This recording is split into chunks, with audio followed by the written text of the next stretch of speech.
सलाम आदाब दोस्तों, मैं डॉक्टर ज़ियाउद्दीन सिद्दीकी खोज इंडिया में आपका एक बार फिर स्वागत है। हम इस वक्त मौजूद हैं नागपुर की एक तहसील रामटेक में। जी हाँ दोस्तों, रामटेक में इसके पहले वाले एपिसोड में हमने आपको इस किले के बारे में, जिसे गढ़ का किला कहा जाता है, जिसमें भगवान श्री राम का एक शानदार प्राचीन मंदिर है, उसको दिखाया है। लेकिन हम आपको इस एपिसोड में किले के दरवाजे के पास, मैं कैमरामैन को कहूँगा कि वो किले का दरवाज़ा दिखाए।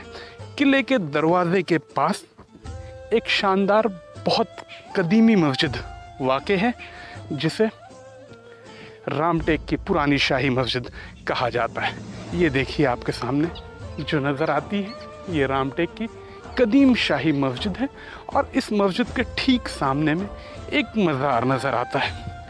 इस मज़ार के बारे में कहा जाता है कि ये हज़रत बाबा मोहम्मद शाह शहीद रहमतुल्लाह अलैह का मज़ार है, जो रामटेक में गढ़ के किले की सीढ़ियों पर वाक़े है। मैं आपको दिखाने की कोशिश करूँगा इस एपिसोड में। इस मस्जिद को अंदर से चलकर दिखाने की कोशिश करूँगा कि इसका कंस्ट्रक्शन स्टाइल क्या है, कब बनी, कैसे बनी और किसने इसको बनाया, उसके बारे में भी हम डिस्कशन करेंगे। लेकिन उसके पहले आप ये देख लीजिए, ये सामने एक मज़ार है जिसे मोहम्मद शाह शहीद रहमतुल्लाह अलैह का मज़ार कहा जाता है।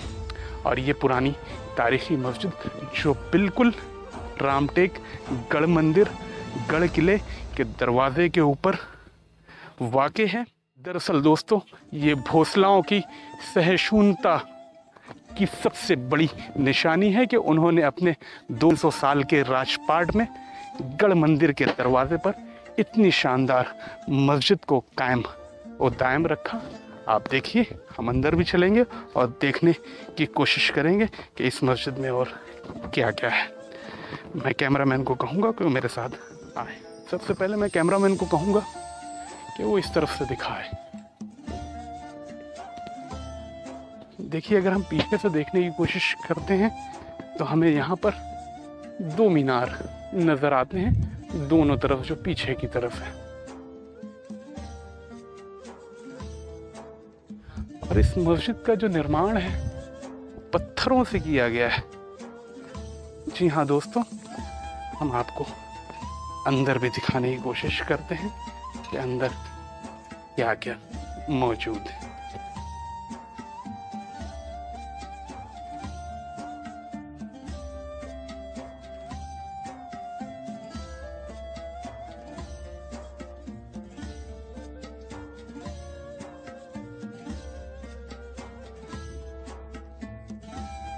ये बहुत शानदार कंस्ट्रक्शन है। कैमरामैन को कहूँगा कि इसका गुंबद दिखा। देखिए इसका गुंबद, इसके पहले जैसे हमने आपको दिखाया था हज़रत कासिम शाह पहाड़ी वाली दरगाह की मस्जिद, बिल्कुल उसी स्टाइल में इसका, अवधी स्टाइल में इसका गुंबद बना हुआ है। 3 दर की दोस्तों ये मस्जिद है। आप देखिए, तीनों दर नज़र आते हैं। ये छोटा सा मेंबर यहाँ पर है, एक मुसल्ला बिछा हुआ है। ये देखिए, छोटा सा मेंबर यहाँ पर मौजूद है। रोशनी के लिए दोनों तरफ एक एक ताक, एक रोशनदान बने हुए हैं। जी हाँ दोस्तों, बहुत शानदार इस मस्जिद का निर्माण है। और पीले बलुहे पत्थर से ये मस्जिद बनाई गई है, लेकिन इस पे चूने की पुताई कर दी गई है। आप देखिए, बहुत छोटी मस्जिद है। 2 सफ़ों इसमें कायम हो सकती हैं। अगर नमाज पढ़ी जाए तो 30-35 लोग, 20-30 लोगों के आसपास नमाज इसमें अदा कर सकते हैं। इस गुंबद के बीचों बीच में देखिए, पत्थरों में एक फ्लावर बनाने की कोशिश की गई है। आप देखिए, ये कितना शानदार है, बिल्कुल अवधी स्टाइल में। इस तरीके की कंस्ट्रक्शन आपको लखनऊ के आसपास देखने को मिल जाएंगे। यहाँ देखिए, यहाँ भी मेहराब नजर आते हैं। आइए मैं आपको दिखाता हूँ। ये सामने के इलाके में एक मज़ार है। इस मज़ार के बारे में कहा जाता है कि ये मोहम्मद शाह शहीद रहमतुल्लाह अलैह का मज़ार है। ये देखिए यहाँ पर बोर्ड भी लगा हुआ है आपके नाम का। ये मस्जिद आबाद नहीं है इस वक्त दोस्तों। कहते हैं कुछ लोग आते हैं इसमें, ख़ास तौर पे जुमे के दिन 1-2 लोग आते हैं जो इसमें नमाज अदा करते हैं। वही साफ़ सफाई भी इसकी करते हैं और देख रेख भी करते हैं। इस मस्जिद का लोकेशन एकदम गढ़ के किले के दरवाजे पर है दोस्तों। देखिए ये किले की दीवार आप देखिए एकदम लगकर आपको नजर आएगी। अगर हम इसकी कंस्ट्रक्शन की स्टाइल को बहुत गौर से देखें, ये देखिए सामने में मैं कैमरामैन को कहूँगा दिखाए वो एक हरी नक्शदार जाली भी इस पर सामने लगी हुई है जिस पर फूल पत्तियाँ नजर आती हैं। बहुत शानदार कंस्ट्रक्शन है। ये गढ़ के किले के पहले का कंस्ट्रक्शन हो सकता है। दरअसल सन 1739 में रघुजी भोसले ने जब नागपुर पर कब्जा कर लिया, नागपुर पर पूरी तरीके से उनका राज स्थापित हो गया, तो उसके बाद उन्होंने इस किले का निर्माण करवाया।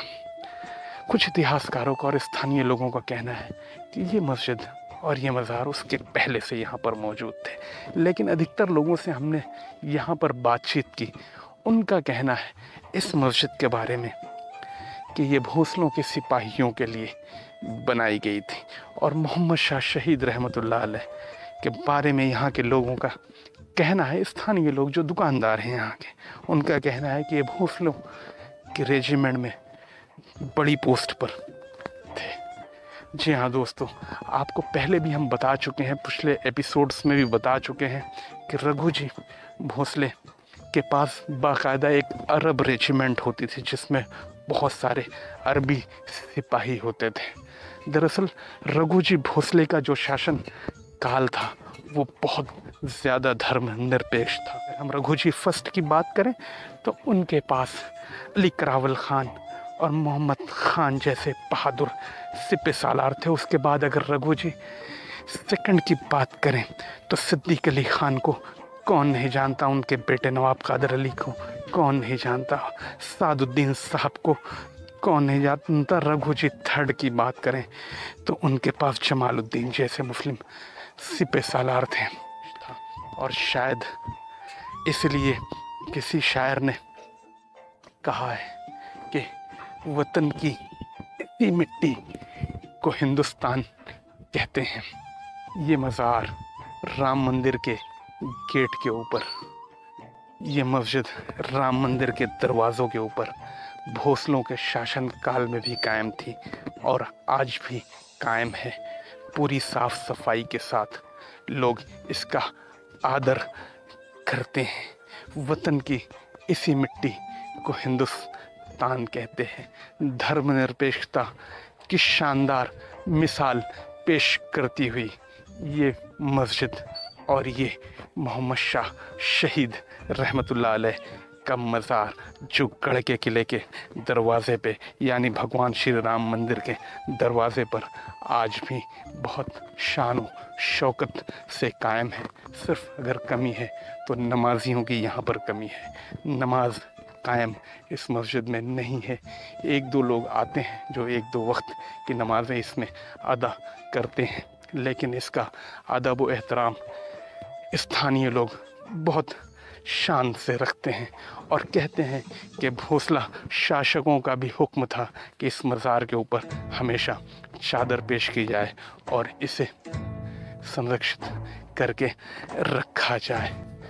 कुछ इतिहासकारों का ये भी कहना है कि भोसलों के पास एक बहुत बड़ी बटालियन मुसलमान सिपाहियों की थी जो इस किले की देखरेख में मौजूद थी और उसी में बड़ी पोस्ट पर मोहम्मद शाह शहीद रहमतुल्लाह अलैह वाक़ कायम थे और किसी मार्के में, किसी जंग में वो शहीद हो गए थे।